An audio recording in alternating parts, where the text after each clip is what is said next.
ఆకస్మిక తనిఖీలతో ఎమ్మెల్యే హల్చల్, అధికారుల గుండెల్లో రైళ్లు.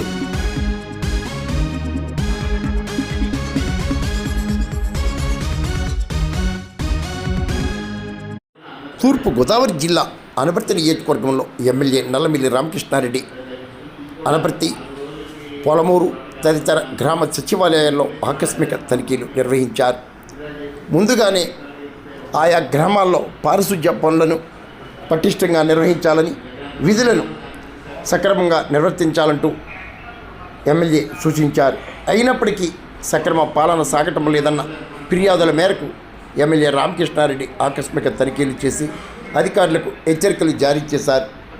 ఎమ్మెల్యే ఆకస్మిక తనిఖీలతో అధికారుల గుండెల్లో రైళ్లు పరిగెత్తాయి.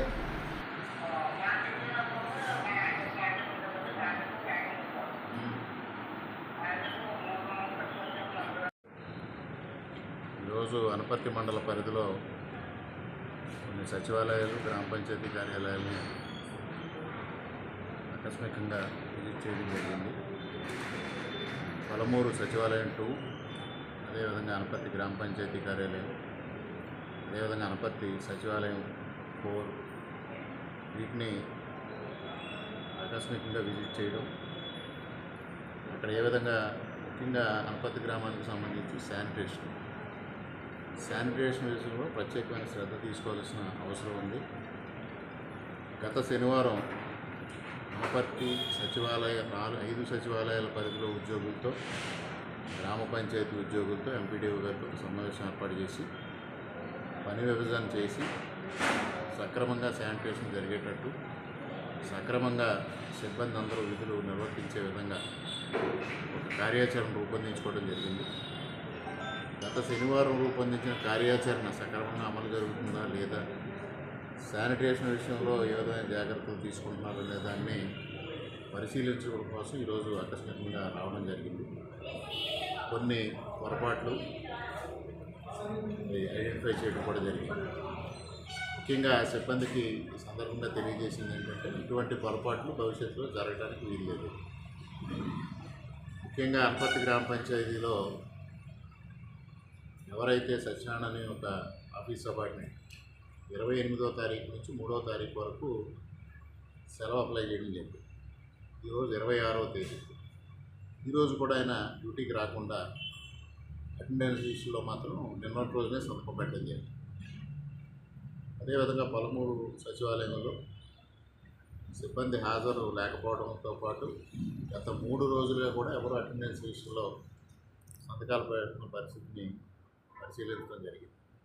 అదేవిధంగా ఈ గ్రామ సచివాలయాల్లో కానీ, గ్రామ పంచాయతీలో కానీ మూమెంట్ రిజిస్టర్లు కూడా ప్రాపర్గా మెయింటైన్ చేసిన పరిస్థితిని చూసాం. ఇవన్నింటినీ సరిదిద్దుకోవాలనేది ఈరోజు సలహా ఇవ్వడం, అదేవిధంగా ఎంపీడీఓ గారిని, పంచాయతీ సెక్రటరీ గారిని కలిసి కొన్ని సచివాలయాల పరిధిలో ఒకరోజు పారిశుద్ధ్య కార్మికులు పనిచేసిన తర్వాత మరలా 3 రోజుల వరకు అక్కడ పనిచేయని పరిస్థితి ఉంది. దాన్ని సరిదిద్దాలి. కొన్ని సచివాలయాల పరిధిలో రోజు విడిచి రోజు జరుగుతూ ఉంది. కొన్ని సచివాలయాల పరిధిలో 3 రోజులకు ఒకసారి జరుగుతూ ఉంది. అవన్నింటినీ సరిదిద్ది సక్రమంగా పారిశుద్ధ్య కార్మికులు ప్రతి చోట పనిచేసేటట్టు, గ్రామం నీట్గా ఉండేటట్టు చేయాలనేది వారికి చెప్పడం జరిగింది. ఇది నిరంతర ప్రక్రియ. నియోజకవర్గంలో అన్ని చోట్ల కూడా సచివాలయాలు కానీ, ఇతర అంగన్వాడీ సెంటర్స్ కానీ, హాస్పిటల్స్ కానీ ఇవన్నింటినీ అధికారులతో పాటు పరిశీలించడం, గ్రామాల్లో సుపరిపాలన అందాలి. ప్రభుత్వం ఏదైతే పెద్ద ఎత్తున జీతపత్యాలు ఇస్తూ సిబ్బందికి పనిచేయాలని కొన్ని నిర్దేశించిందో అవి సక్రమంగా అమలు జరుగుతున్నాయా లేదా అనేది కూడా చూడాల్సిన బాధ్యత మా పైన ఉంది. ఆ విధంగా ఇవాళ కార్యక్రమం తీసుకోవడం జరిగింది. ముఖ్యంగా ప్రతి ఒక్కరికి తెలియజేసేది ఏంటంటే, ప్రభుత్వం నుంచి జీతాలు తీసుకుంటున్నారు అంటే ప్రజల సొమ్ము తీసుకుంటున్నప్పుడు డ్యూటీస్ ప్రాపర్గా డిశ్చార్జ్ చేస్తే ప్రజలకు మేలు చేసిన వాళ్ళు అవుతాం. అది ప్రతి ఉద్యోగి దృష్టిలో పెట్టుకోమని తగిన విధంగా డ్యూటీస్ డిశ్చార్జ్ చేయమని కోరుతాం.